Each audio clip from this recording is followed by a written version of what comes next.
I think it's good we start with Surah al-Fatiha.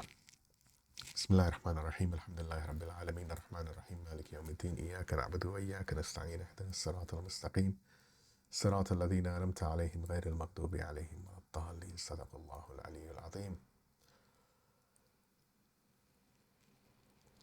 أعوذ بالله السميع العليم من الشيطان اللعين الرجيم بسم الله الرحمن الرحيم الحمد لله رب العالمين وصلى الله على سيدنا محمد وعلى آل بيته الطيبين الطاهرين ولعن الله على أعدائهم أجمعين من الأولين والآخرين آمين يا رب العالمين. أما بعد. Assalamu alaikum wa rahmatullah. So it's Eid. The fast is broken. The suhoor alarm will not ring tomorrow. The long afternoons of thirst, the slow crawl toward Maghrib, the hunger that became, somewhere around the third week, if you were paying attention, something other than hunger, something more like a door left open, all of that is over. The discipline that held this month together has been released. And into the sudden looseness of this morning, the sweetness of the first daytime glass of water, the strange freedom of an afternoon with no iftar to prepare for, a question arrives. And it's a quiet question. What will you not find in it? You will not find in it the greetings, the Eid greetings, or the embrace of the family. That comes later, in the pause between festivities and the silence after the prayer. But the question asks, who are you now? Are you the person you were before this month of Ramadan? Or has something changed? Something underneath the surface, below the level of habit and routine, in the place where the real work was being done while you thought you were just hungry. If you've been with us through this entire series, through the 5 Saturday evenings that carried us from just before the start of the month of Ramadan to the nights of Qadr, then you know what I mean by the real work. You were there in session 1 when we heard the call of Abraham, peace and blessings be upon him, and made the great migration. Not from one city to another, but from the house of ego into the open air of the month. We learnt that fasting is not deprivation, but rather it is departure. That the month of Ramadan does not begin with an empty stomach, it begins with leaving. You were there in session 2 when we scrubbed the mirror of the heart, limb by limb, sense by sense, and discovered that the heart is not broken, it is in fact covered. And that the glass we were cleaning had been waiting under all of that dust to show us the face of God. You were there in session 3 when we sat at the banquet, you are the guests of God, and learned that the food on the table was not bread, but ma'rifah, intimate knowledge that changes the one who receives it. We were fed by God himself. You were there in session 4 when we met the greatest idol, not a statue of stone, but the living, breathing structure of habit and comfort and self-satisfaction, and heard Imam Ali, peace and blessings be upon him, say, I am training it, not killing it, and understood that the ego is a horse to be ridden, to be trained, not a demon to be destroyed. And you were there last week, session 5, the night of Qadr, when the moth finally reached the flame, when the bankrupt servant arrived at the door of the king with nothing in his hands, and discovered that nothing was the entrance fee. When Imam Ali's words rang out from letter 31 in al-Balagha like a command across the centuries. Settle the heart into its own annihilation. And we closed with a promise. We said, Sibghatullah, the color of God, the dye that does not wash out. We said, did the dye hold? We said, that is for Eid. It is Eid. If you were not with us, if this is the first of these sessions that you've encountered, someone sent you a link this morning, or you stumbled onto these words on your own, then I want to say 2 things to you. First of all, welcome. You're not too late. There is no door in this series that closes behind you. Everything we've built over the 5 weeks is still standing, and the texts are there, the videos are there, the audios are there, if you want to walk the path from the beginning. And I hope you will. The journey is worth the walking. Secondly, you already know the question I'm about to ask. You do not need 5 weeks of preparation to feel it. You felt it this morning, or you will feel it tonight, or you will feel it on the first ordinary Monday after Eid, when the alarm rings and there is no suhoor, There is no prayer, no special night. There is prayer, but not the special prayers of Shahr Ramadan. There is just life, returned to its usual shape, with you inside it. The question actually is, did Ramadan change you? Did it change me? And beneath that question is a harder one. Will the change last? The scholars anticipated this fear. They knew that Ramadan's architecture, the communal rhythm, the enforced discipline, the nightly gatherings, the special du'as, creates a scaffolding around the believer that holds the soul in place. And they knew that when the scaffolding comes down on Eid morning, many people feel the old structure shifting underneath them. The mirror begins to cloud. The horse, so carefully trained, starts to pull. This is not failure. This is the human condition. But the tradition does not leave us there. The tradition says, something happened to you this month. Something that, if it was real, if the fast reached below the stomach to the heart, if the prayer was not just motion but meeting, if the mirror was truly scrubbed and not merely wiped, something that cannot be fully undone. And the tradition has a word for it, Sibghatullah, the dye of God. Cloth that has been truly dipped does not return to its original color. It may fade, it may require redipping, but the very fiber itself has been altered. The dye is not paint on the surface, it has entered the weave. Tonight, in our last evening together of this series, our Eid gathering, the final session of the Joy of Fasting, we ask, did the dye hold? What does it mean for the dye to hold? And what do you carry out of the month of Ramadan into the long months that follow? The answer, as always, will come from the ones who knew. From Imam Ali, whose letter has guided us all month. From Imam Khomeini, whose adab al-Salat, disciplines of prayer, gave us the theology of transformation. From Ayatollah Bahjat, whose single sentences landed like pebbles in still water, and whose ripples we are still tracing. From Imam Sajjad, peace and blessings be upon him, who said goodbye to the month of Ramadan the way you say goodbye to a friend you loved and will never stop missing. And from the dua of the Eid prayer itself, which contains, in one extraordinary phrase, the secret of what Eid actually is. We begin with the phrase. Please give me a salawat, and we move to the first movement, Sibghatullah, the color that remains.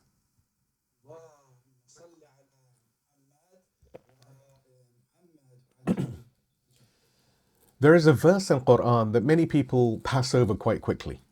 It sits in the second surah, the chapter of the cow, Surah al-Baqarah, nested between longer, more famous, more well-known passages about the people of the book. And it contains a single image so very precise, so physical, that if you stop and reflect on it, it changes the way you understand everything the month of Ramadan was trying to do to you. The verse is verse number 138, as I said, of Surah al-Baqarah, the chapter of the cow, second chapter of the Quran. And it reads, the dye of God, or Sibghatullah, and who is better than God at dyeing, and we are his worshippers. Sibghatullah. The word Sibgha does not mean color, it does not mean paint. It means dye, the kind you immerse cloth in, the kind that soaks through into the fibers, the kind that does not wash out because it has become inseparable from the material itself. Paint sits on the surface, you can scratch it off. You can cover it with another coat. But dye enters the weave. It changes the structure of the fabric at the level of the thread. And the Quran, in one word, tells you what God's project with the human being has always been. Not to decorate you, not to improve your behavior, not to make you perform the right actions in the right order at the right times, though all of that matters. All of that is scaffolding. All of that is the vat in which the cloth is held. The project is to dye you, to change you at the level of the fiber, to make God's color so deeply your own that you cannot be separated from it any more than the thread can be separated from its hue. And here is what is extraordinary about this verse. It does not say, try to be dyed. It does not say, hope for God's color. It says, as a statement, as a fact, as an announcement, Sibghatullah, the dye of God. And then a challenge. Who is better at dying than God? The answer, of course, is no one. No one dies like God. And if he is the one doing the dyeing, the coloring, if you like, if the month of Ramadan was his vat, and fasting was the mordant that opened the fibers, and the prayers and the nights and the hunger and the breaking and the rebuilding were all the chemistry of immersion, then the question of Eid morning is not whether you did enough. The question is whether you stayed in long enough for the color to take. Imam Khomeini, may God rest his pure soul, in his extraordinary Adab al-Salat, the disciplines of prayer, takes this verse and does what only Imam Khomeini could do with it. He makes it the destination of the entire spiritual journey. Not a mere step on the way, not one station amongst many, but the destination. He writes, "And the ultimate goal of the wayfaring of the people of God is that nature itself, and the kingdom of the body become dyed in the dye of God." And the reference is in the write-up. Think about that again. The kingdom of the body, not the soul, not the spirit, not some ethereal, disembodied part of you that floats above the mess of daily life. Imam Khomeini says the body, the hands, the tongue, the eyes, the stomach that has spent 30 days learning a new rhythm. This is what separates the Islamic understanding of transformation from every brand of spirituality that asks you to escape the body, transcend the material, leave the world behind. Imam Khomeini says no. The body is included. The body is the point. The Sibghatullah does not bypass your physical existence. It soaks through it. And this is why fasting, of all the forms of worship available, is the door through which the month of Ramadan enters. Because fasting is the one act of worship that is entirely, inescapably physical. You cannot just fast in your mind. You cannot fast in theory. You fast in your stomach, in your throat, in the ache behind your eyes at 3 in the afternoon, when the world smells like food and your body says enough. Fasting takes the kingdom of the body and holds it by its own consent, by its own submission in the vat. Imam Khomeini is saying that was not punishment, that was dying. It goes on, he goes on. The passage continues, and this is important, with a warning. He says that as long as there remains in the soul any trace of what we call ananiya, selfhood, self-worship, the residue of the ego that we met in session 1 and that we fought in session 4, then the result of all worship, even the most sincere, will be incomplete. The dye will not penetrate fully. The fibers will resist. Imam Khomeini says there remains in the soul a trace of egoism. That trace, that last stubborn thread that refuses to absorb the color, is what the entire month has been working to soften. The migration of session 1 was leaving the house of that ego. The mirror of session 2 was scrubbing its fingerprints off the glass. The idol of session 4 was naming it out loud. And the fana, the annihilation of session 5, was the moment the thread finally let go and allowed the dye in. And Eid morning is when you check the cloth. Ayatollah Bahjat, the quiet, precise man, whose words have accompanied us like pebbles dropped into still water, takes the same teaching and gives it a test, a way to know whether the dye has held. Ayatollah Bahjat says, knowledge of God is the greatest of all acts of worship, and all obligations, every single one of them, are merely preparation for knowing God. The reference, of course, is in the write-up. Every prayer, every fast, every act of charity, every lowered gaze, every bitten tongue, all of it is preparation. A means, not the ends. Scaffolding, not the building. The building is ma'rifah, that intimate, transformative knowledge of God that we first met in session 3 at the banquet. And then Ayatollah Bahjat says something so extraordinary that the first time I actually read it, it stopped me. And it's not stopped stopping me since. Every time I read it, it has the same effect. He said, if someone has the capacity, meaning they are a seeker of knowledge, and they pursue that seeking with seriousness and sincerity, then the walls and doors will become their teacher by God's permission. And if they do not, then even the words of the Prophet himself will have no effect on them, just as they had no effect on the likes of Abu Jahl. And the reference, of course, is in the write-up. If we reflect on both halves of this teaching, they are very, very important. They are equally important. The first half is a promise. If the dye has truly entered you, if you come out of the month of Ramadan with genuine sincerity, the real thirst for God, then the world itself becomes your teacher. You don't necessarily need a sheikh at your elbow every moment. You don't need to be inside the special nights, the special prayers, the scaffolding of the month. The walls of your home will teach you. The door you open every morning will teach you. The face of your child, the silence of your commute, the ordinary Tuesday afternoon that has no real special designation in any calendar, all of it will speak, because the one who has been dyed sees God's color everywhere. This is what the Sibghatullah does. It does not just color you, it colors everything you look at. The second half, however, is a warning. Without that sincerity, without that genuine transformation at the level of the fibre, nothing works. Not the Prophet's own words, not the most eloquent of sermons, not the most moving of dua. Abu Jahl heard the Quran from the lips of the man who received it, and it had no effect on him. The cloth was never placed in the vat. The dye never had a chance. Ayatollah Behjat is asking us on Eid morning to be honest with ourselves. Were we in the vat, or were we next to the vat, watching others being immersed, admiring the process, perhaps even describing the process beautifully, but keeping our own cloth dry? If we were in the vat, even partially, even imperfectly, even if we spent half the month distracted and the other half struggling, then the walls and the doors are already speaking to us. We may not hear them clearly yet. The dye may be settling, but the fibre has changed.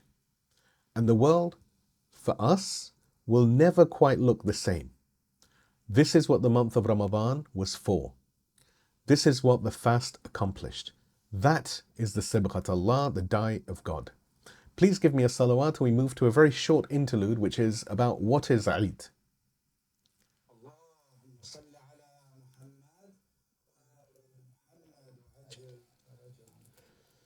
So before we ask what provisions to carry out of the month of Ramadan, what tools the tradition gives us to protect and preserve this transformation, we need to pause and ask a much more basic question. Because the word we've been using all morning, the word on everyone's lips and the word in every greeting and every message, Eid, the word contains a theology that most of us have never actually been taught. First of all, the Eid prayer is a sermon, not just a celebration. Notice the structure of the Eid prayer. It's not simply 2 rak'ah and a greeting. It is 2 rak'ah followed by 2 khutbahs, 2 sermons. Prayer first, then teaching. Now notice, this is the inverse, the reverse of the Friday prayer, Salat Jum'ah. On Friday, the 2 sermons come first, and then the 2 rak'ah follow. The Imam teaches, then the congregation prays. The word prepares you for the worship. On Eid, the order is flipped. You pray first, then you are taught. This is not merely custom. The jurisprudence here is precise. In the Friday prayer, the 2 sermons structurally represent the 2 omitted rak'ah of the 4 rak'ah of Dhuhr prayer. They are a condition of the prayer's validity, which is why they must precede it. But the Eid prayer is a standalone, optional 2-unit 2 rak'ah prayer. It does not replace any daily obligation. Its sermons are a recommended exhortation, guidance that follows the act, not a pillar that enables it.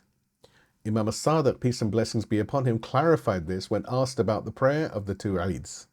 He said, 2 rak'ah and the sermon is after the prayer. The reference, of course, is in the write-up. This was the order established by the Prophet, peace and blessings be upon him and his family and righteous companions, and maintained by the Imams of Ahl al-Bayt, even when later rulers modified it for reasons of their own. But listen to the theology inside the structure, because it speaks directly to what we've been doing all month. On Friday, you come from the week.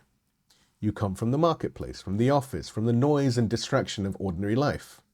You need the sermon to gather you, to remind you, to bring your heart back from wherever it has wandered before you stand before God. The words prepare you for the prayer. But on Eid morning, you come from the month of Ramadan. You've already been gathered. You've already been taught. Not by one sermon, but by 30 days of them potentially.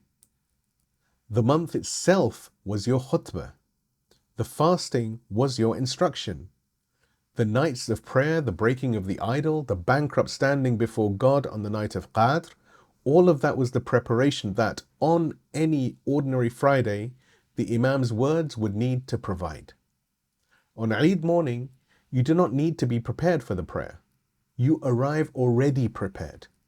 The prayer does not need the sermon to be valid, and neither, in a sense, do you. So the prayer comes first, immediately, directly, without a preamble. You stand before God with whatever the month has made of you, and you pray. And the sermon that follows, it is not preparation for worship. It is guidance for what comes next.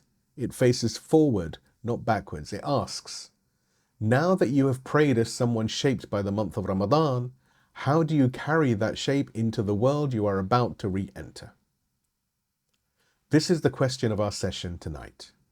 And every Friday, every single week of the year, is itself an Eid, the weekly celebration, the weekly rehearsal, the rhythm built into the architecture of Muslim life that says the gathering before God is not a rare event, it is a pulse. Something that beats through the days, whether you're inside the special month or long past it. Every Friday the cycle begins, sermon, then prayer, teaching, then worship. Because outside the month of Ramadan, you will need the preparation again. You will need the words to gather you before you can stand. But you will stand on those Fridays having once stood on Eid morning, having once arrived, already prepared, already died, and the memory of that standing will be the thread that connects every Friday back to this day. Eid al-Fitr and Eid al-Adha then is not a break from the rhythm. It is the rhythm's source, the annual gathering from which all the weekly ones draw their meaning, the way a river's mouth remembers the spring. And in the qunut, the dua we do in that prayer, the supplication recited after each of the 5 takbirat, the Allahu Akbar in the first rak'ah, and again after each of the 4 in the second, there is a phrase that most people recite without hearing. A phrase that, if you stop and listen to it, reframes everything. We say, I beseech you by the right of this day, which you have appointed as a celebration for the Muslims, and as a treasure and an increase in honor for Muhammad, may the blessings of God be upon him and his family. جَعَلْتَهُ لِلْمُسْلِمِينَ عِيدًا. You made it a celebration, not us. We did not earn Eid. We did not manufacture this joy. God designated this day as a festival. The celebration is His gift, His decision that after 30 days of immersion, after the hunger and the prayers and the long nights, the cloth shall be lifted from the vat and the color examined. The Eid is not our reward for good behavior. It is His declaration that the dying is complete. And the qunut continues, after affirming that our preparation is directed solely toward God, after asking to be entered into every good and removed from every evil, with a request that gathers up the entire wisdom of the month. It says, I ask you for the best of what your righteous servants have asked of you, and I seek refuge in you from that which your righteous sincere servants have sought refuge in. You don't even need to know what to ask for. The dua says, give me whatever the best of them asked for, and protect me from whatever the best of them asked for protection against. On Eid morning, after a full month of trying, you still come before God not as an expert in your own needs, but as someone who trusts the righteous knew something that you did not, that we did not. This is the posture we have been learning all series. The bankrupt servant from sessions 4 and 5. The one who arrives with nothing in his hands and discovers that nothing was the entrance fee. Every day without sin is an Eid. And here Imam Ali, the man whose voice has been the voice of this entire series, whose letter 31 mapped the terrain, who's training the horse, whose blood on the mihrab floor is still fresh in our calendar, Imam Ali takes the word Eid and does what he always does. He cracks it open and shows you what is inside. He was asked one time about Eid. People were celebrating. There was festivity and relief and the ordinary human joy of a holiday. And Imam Ali said, "It is only an Eid for the one whose fasting God has accepted and whose standing in prayer he has appreciated. And every day in which God is not disobeyed, that is an Eid." And the references are in the write-up. Every day in which God is not disobeyed. Not every day you feel spiritual. Not every day where you have a moving experience in prayer. Not every day the tears come easily and the heart feels soft. Every day you do not turn away from Him. Every day the connection holds. Every day the dye does not fade. Imam Ali is saying, Eid is not a date on the calendar. Eid is a state. And the state is simply this: you remain oriented towards God, that you do not break the thread, that whatever else the day brings, boredom, difficulty, distraction, exhaustion, the sheer ordinariness of an afternoon with no special designation, you do not disobey. This is not a crushing standard. This is a liberating one, because it means Eid is available to you tomorrow and the day after. And the ordinary Monday 3 weeks from now, when the month of Ramadan feels like a distant memory and you cannot remember the last time you cried in dua. If on that Monday you hold the thread, if you do not disobey, if the connection does not break, if the dye holds even faintly, then that Monday is an Eid. And every Friday that comes is another Eid, another weekly gathering, another rehearsal, another lifting of the cloth in order to check the color. The question of this session then is not, how do I celebrate Eid? The question, the real question, the one Imam Ali, peace and blessings be upon him, is asking is, how do I make every day an Eid? How do I carry the state of the month of Ramadan, the connection, the clarity, the closeness, into the days and weeks and months that follow? What provisions does the tradition give me for the road ahead? This is what we turn to now. Please give me a salawat and we move to movement 2, 4 provisions for the road.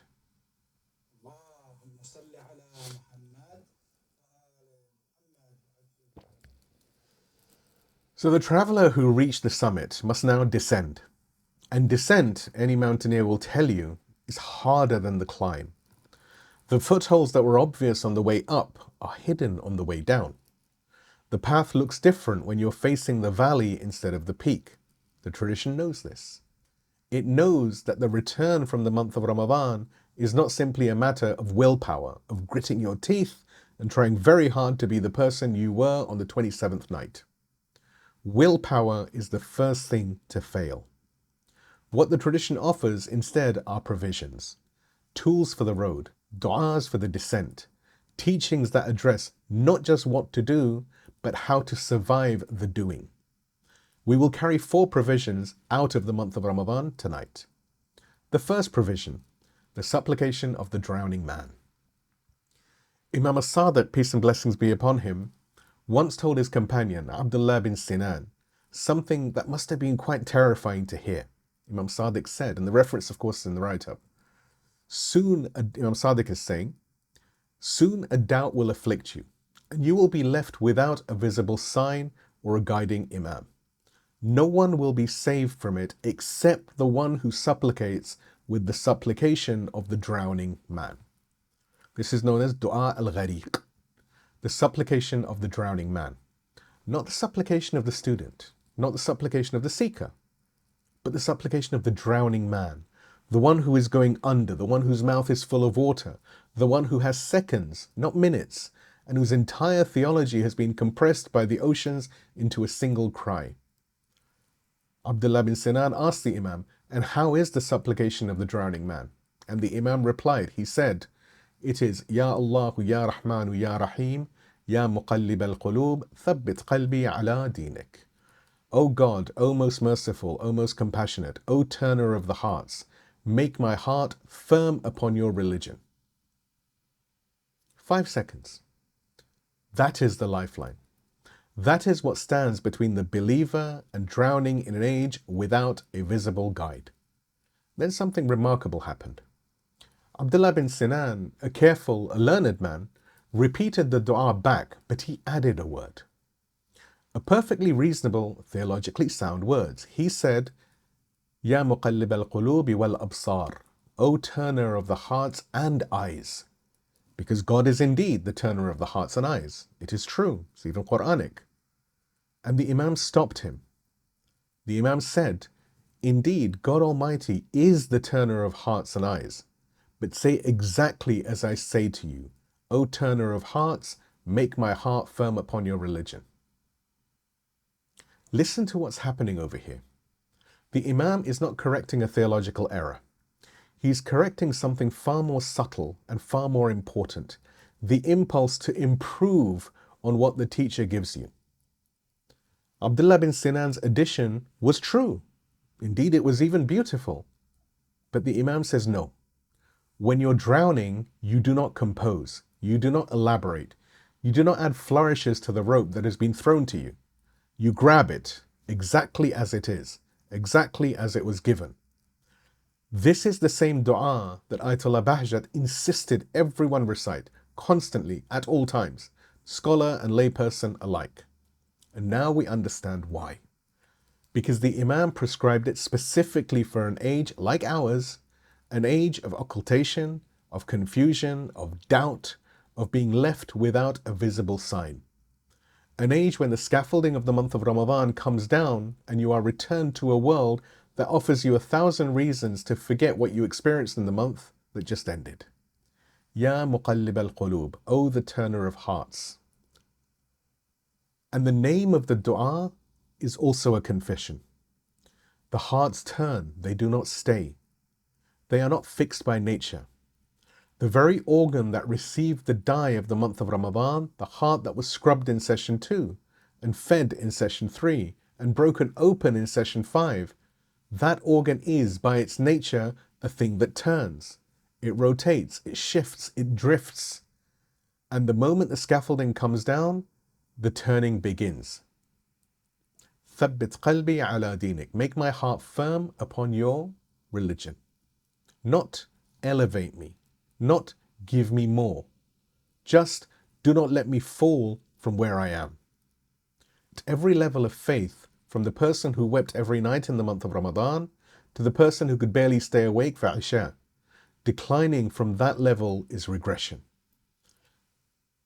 Thabbit means keep me at this level, whatever that level is, however modest, however imperfect. That is the first provision. The humility to know that what you gained in the month of Ramadan can only be kept by asking God to keep it for you. Not by your efforts, not by your discipline, not by your memory of how it felt on the night of Qadr, but by His hand upon your heart. The drowning man does not save himself. He cries out.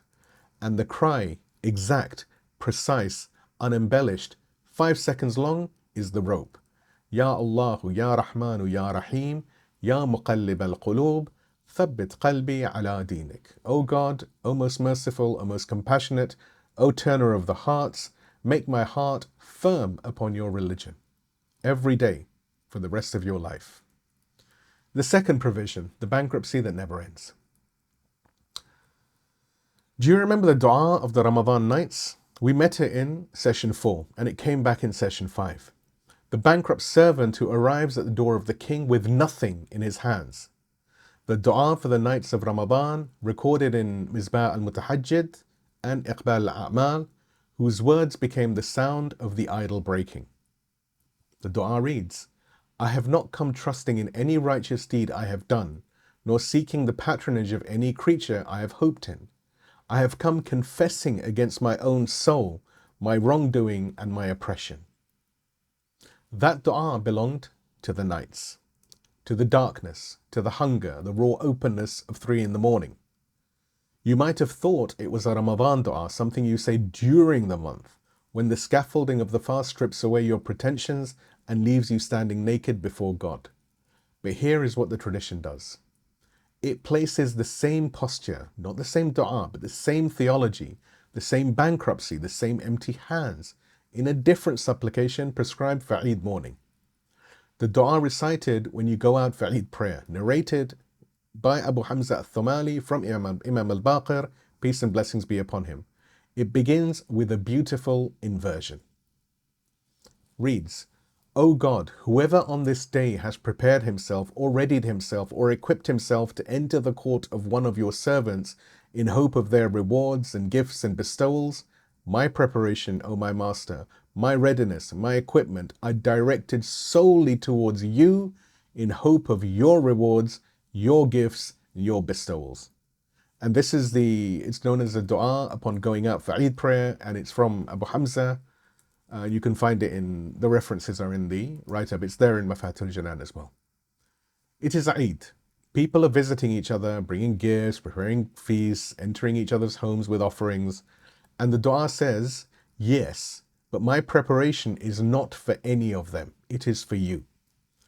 On the day of maximum social celebration, the heart turns inward, not away from the celebration, but through it, toward the one who made it a celebration. And then, after this beautiful declaration of orientation, come the words. Not the same words as the Ramadan night dua, but unmistakably the same voice, the same posture, the same empty-handed servant arriving at the same door, saying, I have not come before you today with any righteous deed in which I may place my trust, nor have I turned to any creature in whom I place my hope. Rather, I have come to you in humility, confessing my sins and my wrongdoings against myself. So, O Great One, O Great One, O Great One, forgive my sins, for none forgives great sins but you. Listen to what the tradition has done. These are 2 different dua, composed independently, transmitted through different chains, recorded in different sections of the devotional corpus. And yet they say the same thing. The Ramadan night dua says, I have not come trusting in any righteous deed I have done. And the Eid morning dua says, I have not come before you today with any righteous deed in which I may place my trust.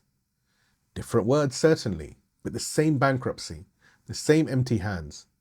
This is not a coincidence, this is architecture.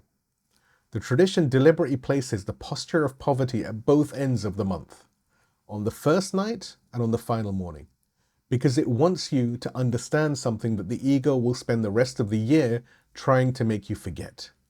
The bankruptcy does not end when the month of Ramadan ends. It becomes permanent. The person who emerged from the night of Qadr thinking, I have done well, I have earned something, I can now approach God with confidence in my deeds, that person has entirely missed the point. The bankrupt servant does not graduate from bankruptcy. The bankruptcy is the relationship. The empty hands are the entrance fee. And the tradition ensures this by placing the same theology of poverty at the beginning of the month and on its final morning, in 2 separate compositions, as if to say, this is not one author's theme. This is the consensus of the spiritual tradition.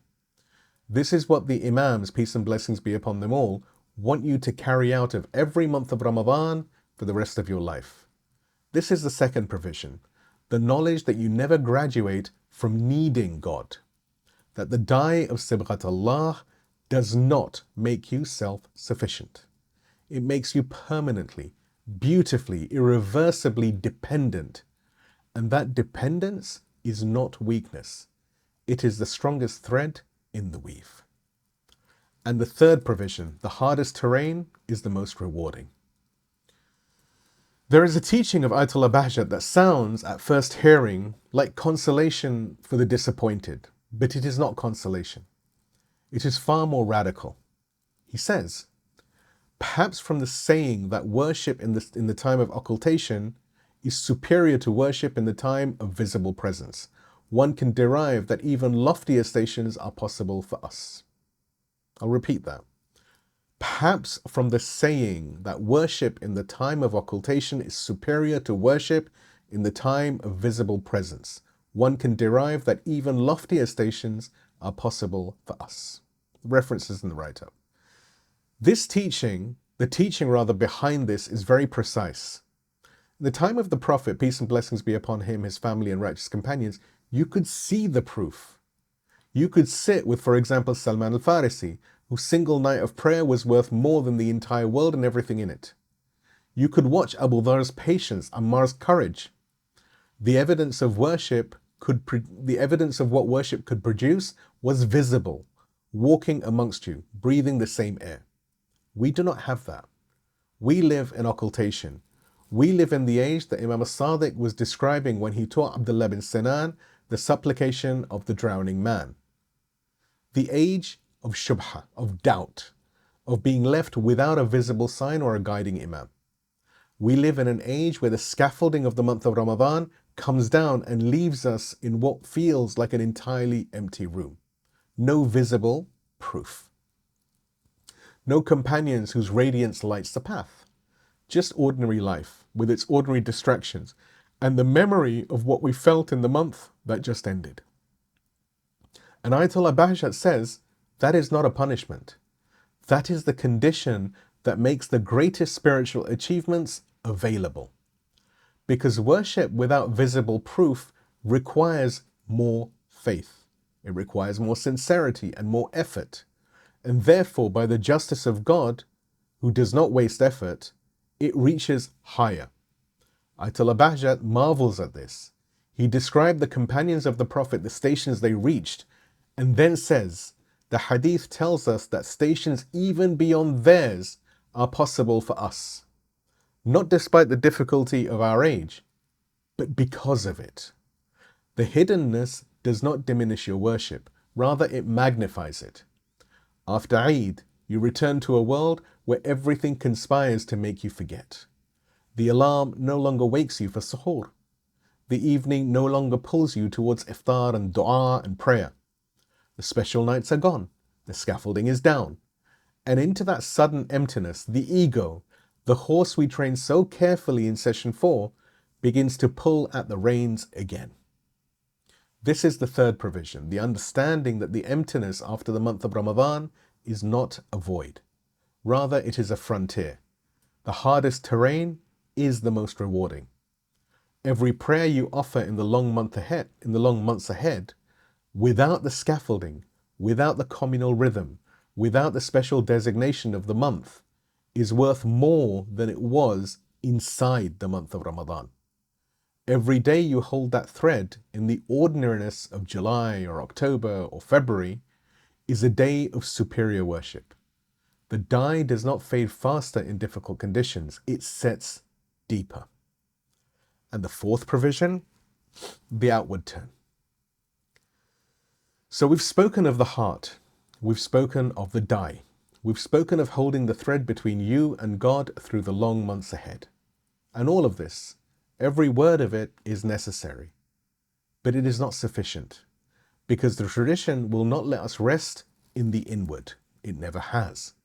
From the very first session of this series, we spoke of hijrah, of migration, of leaving the house of the ego. The direction has been toward, not away from. Toward God, yes, but also toward the world that God made and the people He placed in it. 3 nights ago, in the quieter moments of session 5, we heard Imam Ali's deathbed statement.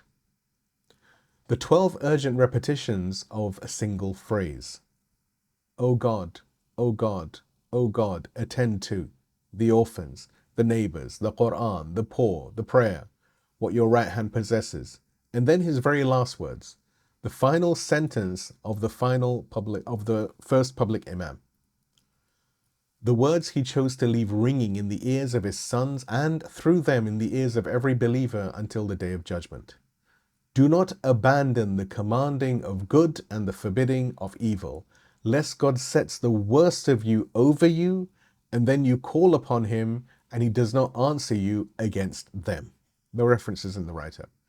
This is not a footnote to the spiritual journey. It is its final destination. The dye of God does not make you glow for yourself. It makes you visible, visible to the people who need you. The orphan who has no advocate, the neighbor who has no one to check on them, the stranger at the border, the displaced person who has no center, no community, no one to speak for them. We opened this series in session 1 by naming them, by saying that the migration of the month of Ramadan is a migration towards solidarity with those who have been forced to migrate in the flesh. That solidarity does not end because the fast has ended. In the previous session last week, we named the day of Quds, the last Friday of the month of Ramadan, designated by Imam Khomeini, may God rest his pure soul, as a day of solidarity with all of the oppressed. We said then that Quds Day is not one Friday. It is the annual sharpening of a blade that must remain sharp every day of the year. We said every day is Ashura and every place is Karbala. Tonight, standing on the other side of the month of Ramadan, looking at the Sibghatullah, at the dye of God, and asking whether the dye held, we can see something we could not maybe see last week. The tradition placed the day of Quds inside the month of Ramadan, inside the vat, inside the dyeing process itself. Not after it, not next to it, not beside it, but woven into the very month that was supposed to be transforming you. Because solidarity with the oppressed is not an add-on to the spiritual program. Because you attend to once, something you attend to once, you have finished the real work of prayer and fasting and self-purification. It is the dye showing. It is the color becoming visible. The believer who emerges from the month of Ramadan, unable to look away from the suffering of the Palestinian, the Yemeni, the Congolese, the Rohingya, the Sudanese, the English, the European, the Americans, the Iranians now, the victims of horrific abuse by the arrogant, that believer is not being distracted from their spiritual gains. They are in fact proving them. And just as Imam Ali taught us tonight that every day in which God is not disobeyed is an Eid, so too is every day a day of Quds or a day of Ashura. Every day a day in which a believer cannot be silent while the mustakbirin, the arrogant, crush the mustad'afin, the oppressed, regardless of the creed or color of those who suffer. And Imam Ali's warning is addressed directly to our age. If the people who have been dyed in God's color fall silent, if they retreat into private piety and comfortable spirituality, if they concern themselves only with the state of their own hearts and the quality of their own prayer, then the worst among us will rule. And our du'as, our supplications, those beautiful heartfelt du'as we learnt this month, will go entirely unanswered. Then you can call upon him and he does not answer you against them. The du'as stop working, not because God has abandoned us, but because we abandon the condition on which the du'as are accepted, the condition that we stand for justice, that we speak when silence is easier, that we let the dye of God be seen not only in our prayer, but in our refusal to look away and acquiesce to that which is wrong. This is the fourth provision, courage, the willingness to speak, the understanding that inner transformation, if it does not manifest as outward compassion and justice, is no transformation at all. It is decor, paint on the surface, not dye in the fibre. The Sibghatullah, the dye of God, faces outward. If the dye held, you will not be able to walk past suffering without stopping and interfering in order to stop it. Now let us look at the quieter moment, the farewell. Please give me a salawat and we proceed.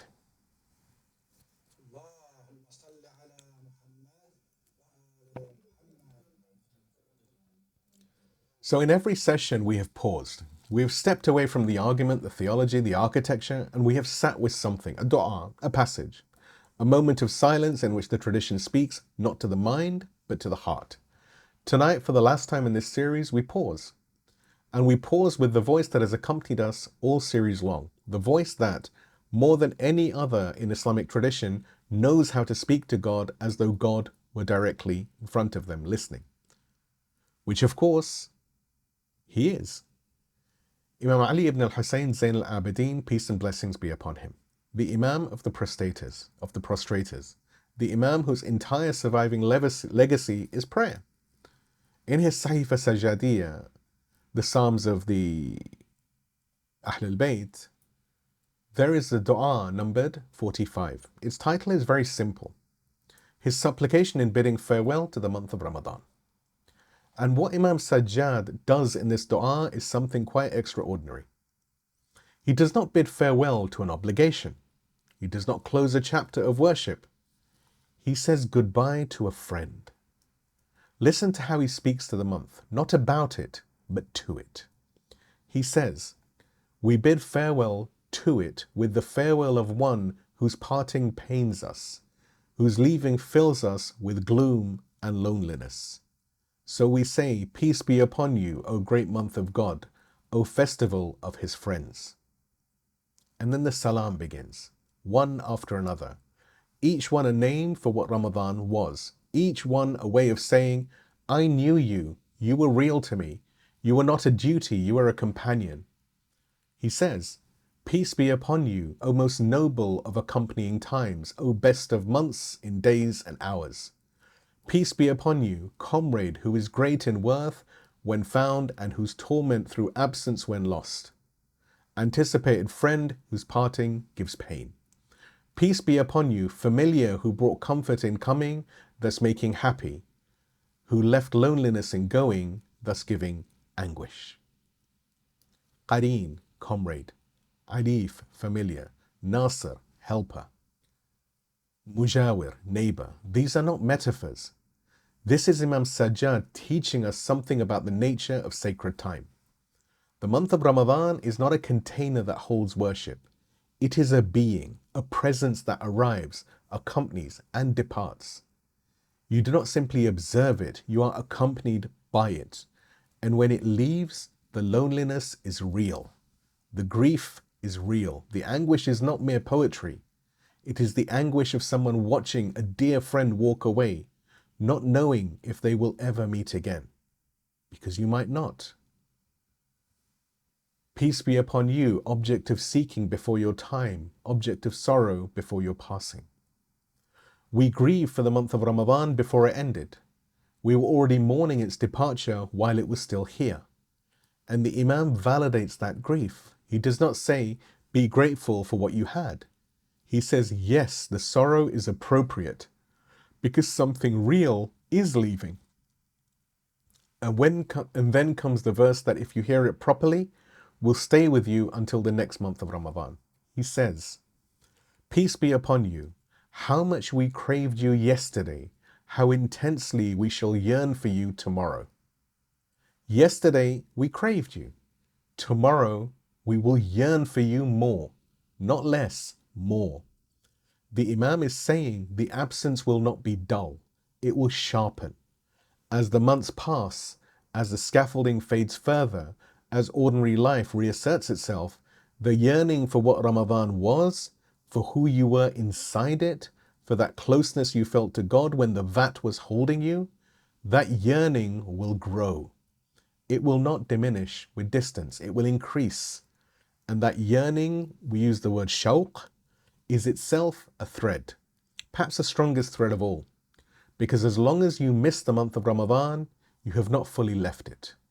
As long as the absence hurts, the dye is there, reminding you of the color you once wore, pulling you back towards the vat you once stood in. The dua does not end in grief. It ends as every dua of Ahlul Bayt ends, in turning back towards God.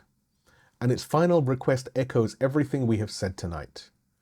O God, we repent to you on this day of our fast breaking, which you have appointed for the faithful as a festival and a joy, the repentance of one who does not harbour a return to sin, an unswerving repentance, rid of doubt and wavering. So accept it from us, be pleased with us, and fix us from within. Fix us from within it. Make us firm. There it is again. The same word. Thabbit. The same plea the drowning man makes. The same cry Ayatollah Bahjat insisted upon. The same request that runs through everything we have discussed tonight. I cannot hold this on my own. Hold me. Imam Sajjad, the grandson of the Prophet, the son of the martyr of Karbala, the man who spent decades in prostration, asked God for the same thing we are asking for on this Eid. Fix me, steady me, do not let me drift from what I have found in this month. If he needed to ask, what makes us think we do not? So let this be our farewell, not just to the month of Ramadan, but to this series, but to these 6 Saturday nights we have spent together. We came in as travellers, leaving the house of the ego. We scrubbed the mirror. We sat at the banquet. We broke the idol of habit. We stood bankrupt before God on the night of Qadr. And now we stand here on Eid, in the light, with food in our stomachs and the taste of celebration on our lips. And we say, peace be upon you, O comrade. How intensely we shall yearn for you tomorrow. And now the closing. After the Eid prayer, after the 2 rak'ah, after the takbir, after the qunut, the worshipper is instructed to do something that on any other day might seem routine, but on this day is not routine at all. You prostrate. You put your face on the ground, the same face you have been turning towards God every day for 30 days, the same forehead that bore the mark of the night prayer, the same cheek that touched the earth on the night of Qadr. And from that position, face in the dust, on the morning of celebration, with the whole world preparing its feasts and visits, you say, my God, do not turn my face in the fire after I have prostrated it and pressed it into the dust for you, with no favour from me upon you, rather the favour is yours upon me. And this is the post-Eid prayer sajda. You can find it in Mafatul Jinan, the references in the write-up. Even the prostration is not yours to claim. Even the act of putting our faces on the ground is his gift to us, not our gift to him. The bankruptcy continues. The empty hands remain empty.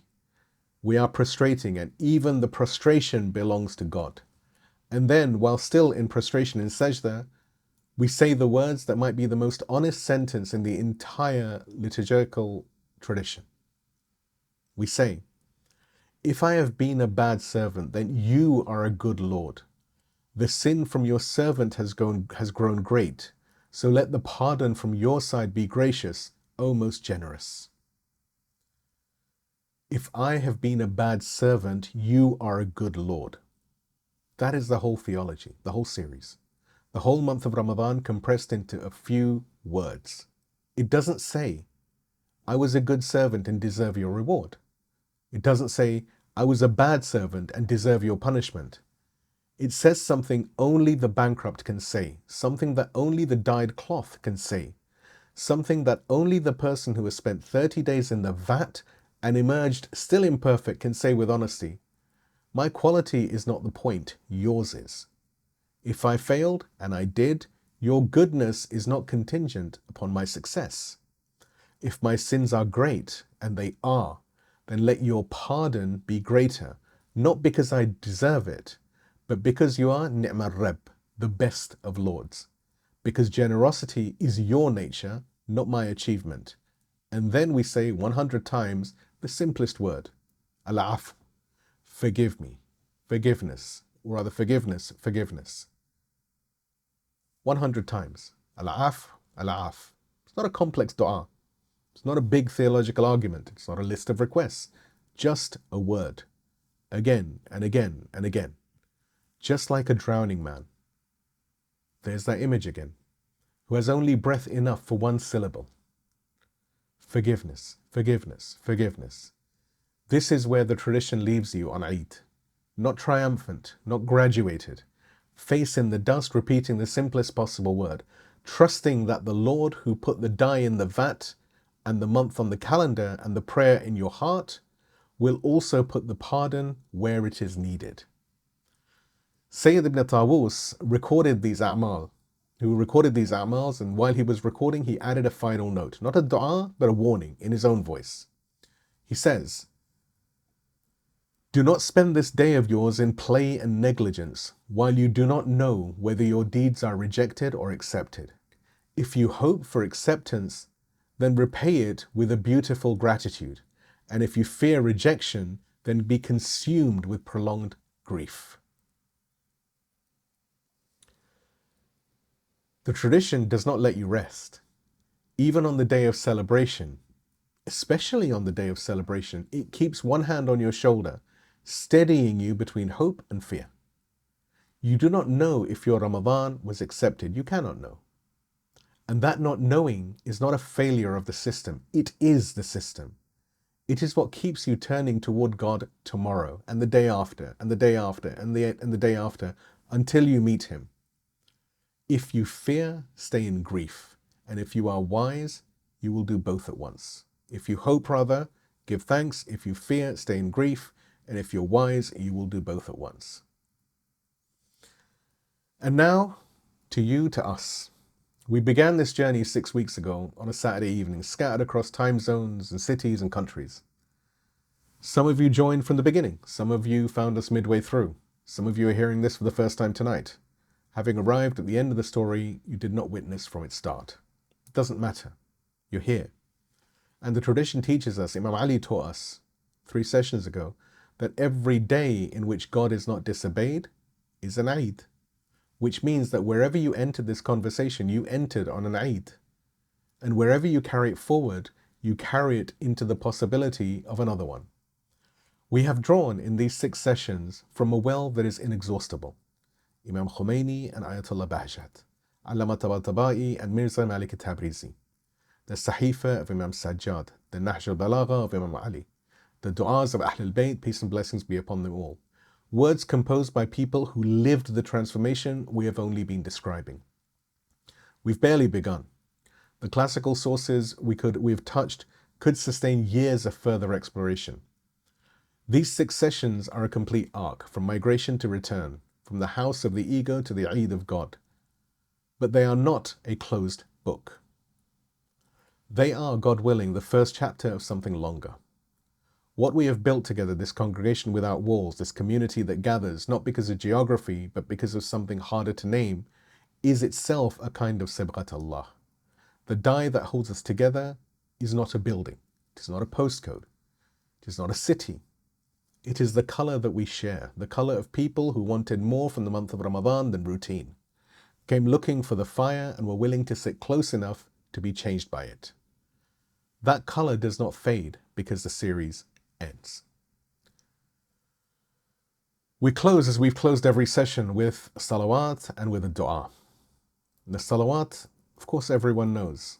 Allahumma salli ala Muhammad wa ali Muhammad wa ajjal farajahum. O God, send your blessings upon Muhammad and the family of Muhammad and hasten their relief. And the dua, let it be the Imams from the very end of dua 45 of Imam Sajjad, of Imam Hussein's, Imam Sajjad,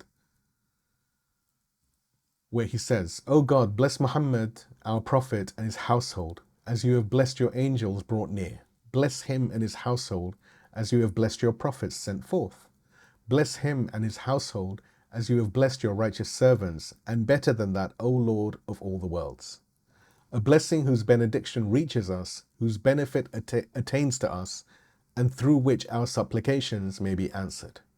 You are the most generous of those beseeched, the most sufficient of those in whom trust is placed, the most giving of those whose bounty is sought, and you are powerful over all things.